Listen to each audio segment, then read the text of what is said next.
time in the world this afternoon, right? It's after lunch. You want to go home, and I'm not going to keep you. I've planned this for about half an hour, but I'm going to give you 15 minutes. Remind you who we are as human beings. We are bright, we are black, we are bold and brown.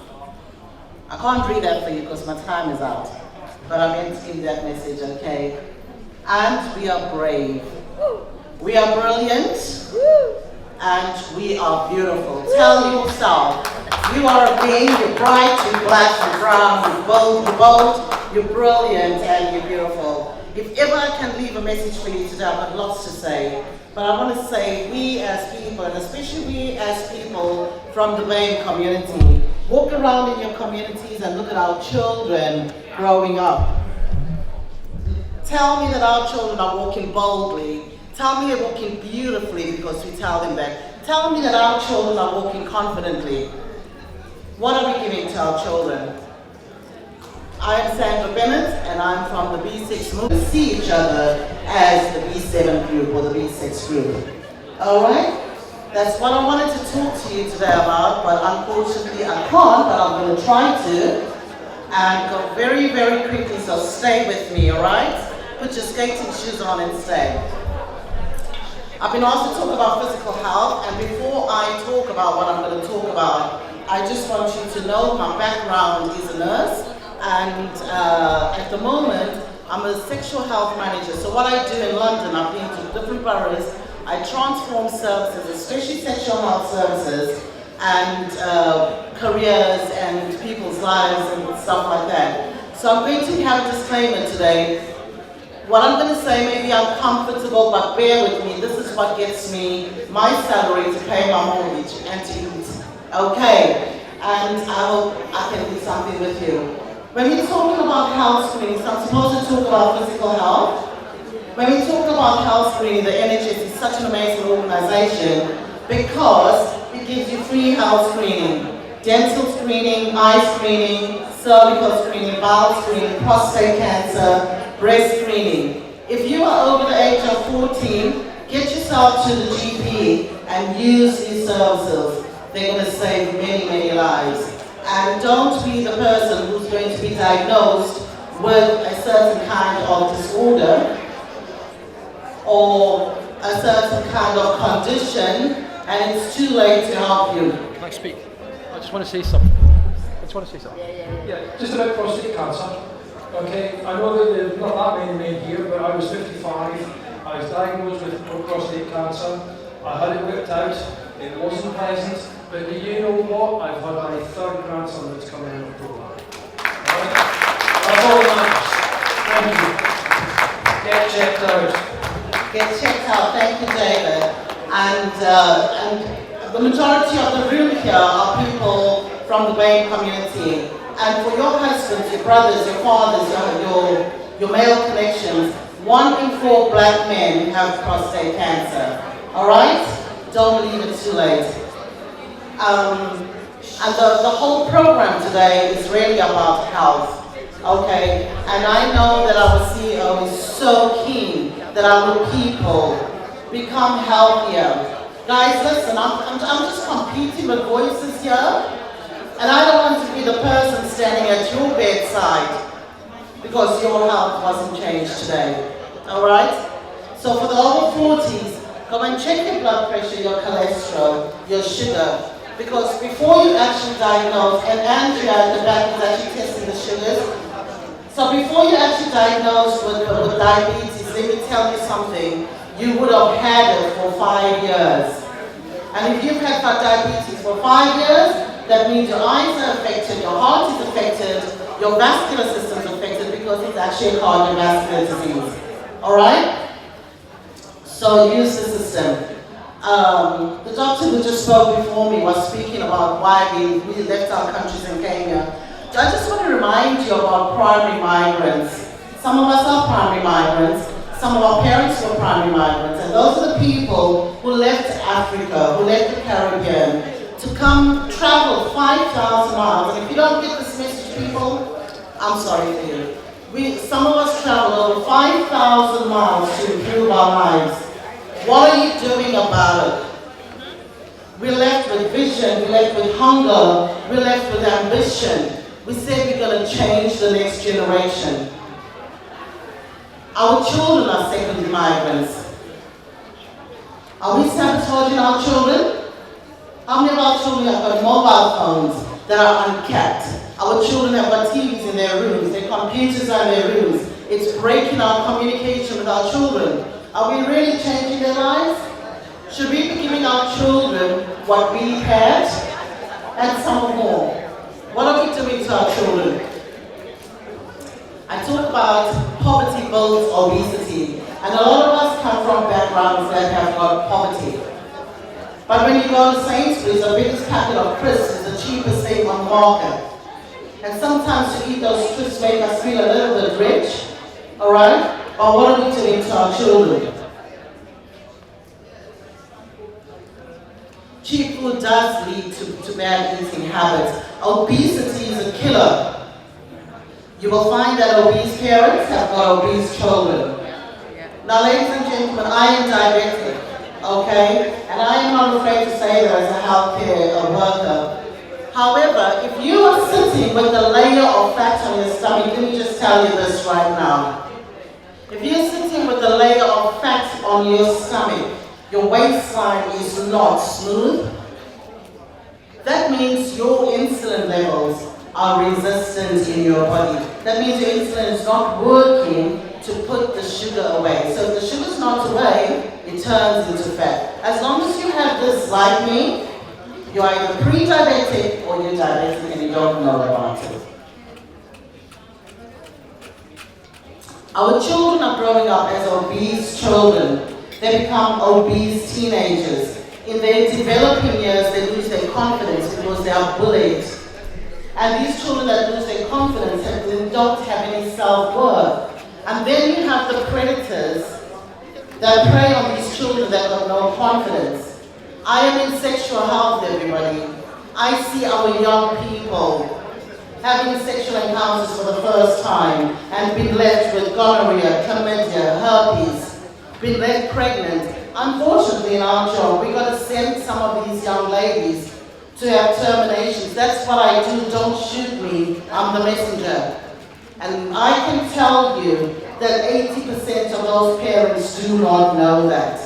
Wow. And I talk to my young ladies and I say, listen, who are you going to tell about this pregnancy that you're stopping?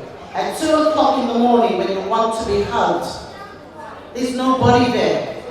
What does that do? They get rid of a pregnancy, but what's it doing to that young lady's mind for the rest of her life if she doesn't get support? So listen, isn't prevention better than cure? If you don't know how to talk to your children, ask me, I can do that for you. If you don't know how to talk to each other, I can just prove to you in this room. If I asked how many people, what is the length of your menstrual cycle, I can tell you that 80% will be wrong, because I've done this all the time. And if we as women and men do not know about our menstrual cycle, fundamentally, we're all sitting in this room because sexual health has got something to do with us in this room. Do you agree with me? Do you agree with me? Are you with me? Okay, I know it's uncomfortable, but I go to work every single day to do this. On Wednesday, I had a 16-year-old girl who came in and she had herpes. Okay, and when you ask the 16-year-old girl how many life partners you had, how many do you think? Do you think 2? Do you think 1? You're not going to answer me, but I'm going to tell you that the 16-year-old girl had 15 life partners. 15. That is my reality, everybody. So, about childhood obesity, they say that this is the first generation that younger people are going to be dying before their parents. What are we doing about that? 43 million children are obese. Why are they obese? We're feeding them McDonald's, Burger King, fried chips. Why are we killing our children? Donuts. We pacify our children with donuts. When children are born, do they know what sugar is? Do they know what sweets are? Why are we killing our children? We're abusing our children. They're just going to get fat. They're just going to get sick. I don't know who's going to tell you this if I don't tell you. We can have all the money in the world, but if we're giving our children sugar, they say it's more addictive than cocaine. Pizzas, that's nice. But poor people like cheap food, or they like fast food, right? Pizzas. Why don't we give them fresh food and whole food? So children of obese parents are more likely to become obese themselves. And I don't need to tell you what obesity does. So may I just remind you as well that I work in the field of sexual health, and I also am a forensic examiner for victims of sexual assault and rape. Alright? So that is where my narrative comes from. I've been doing forensic medicine for 20 years now in London. And these are the statistics of STIs in London. So generally, nationally, we say 794 people have got an STI every 100,000. But in London, in the boroughs of Lambeth and Wandsworth, Hammersmith and Fulham, over 2,000 people in every 100,000. That's over 2,000 more than the national average. And when I want to tell, my last job was in Croydon. And if you know majority of the community in Croydon is BME. I want to tell you, ladies and gentlemen, that amongst the BME community in Croydon, we've got the second highest statistics in termination of pregnancies and repeat termination of pregnancies amongst the BME people. That's higher than the national average. What are we doing about that? So let's stop talking about don't do that. Your child is eventually going to become sexually active. Can we start talking about how do we prevent them from becoming a victim of sexual ill health? Chlamydia is the most commonest infection, genital warts, herpes. This is herpes. When our children get herpes and our adults get herpes, the most painful one. You can't breathe sometimes. You've got to sit in the park and breathe. Gonorrhea, we've only got one antibiotic left. Nothing else. When it becomes resistant to that one antibiotic, we're going to have people walking around with very uncomfortable situations. Okay, and I talk about sexual abuse, others of sexual abuse, sexual assault. I want to tell you that I work 4 times a month at the Haven. And over Christmas time, the holiest time of the Christmas calendar, over Easter holidays, over New Year's, I can tell you last year, from the beginning of Christmas to the end of January this year, we saw over 48 cases of sexual assault and rape. Is that how we're celebrating our Holy Month? You know, when you look at the Muslim people and they're celebrating their Holy Month, they're fasting and praying. And our children, coming from holy families or Christian families, or non-Christian families, they're adding to these statistics. Ladies and gentlemen, this is the kind of thing that pays my rent and keeps me alive and helps me save our young people and transform their lives.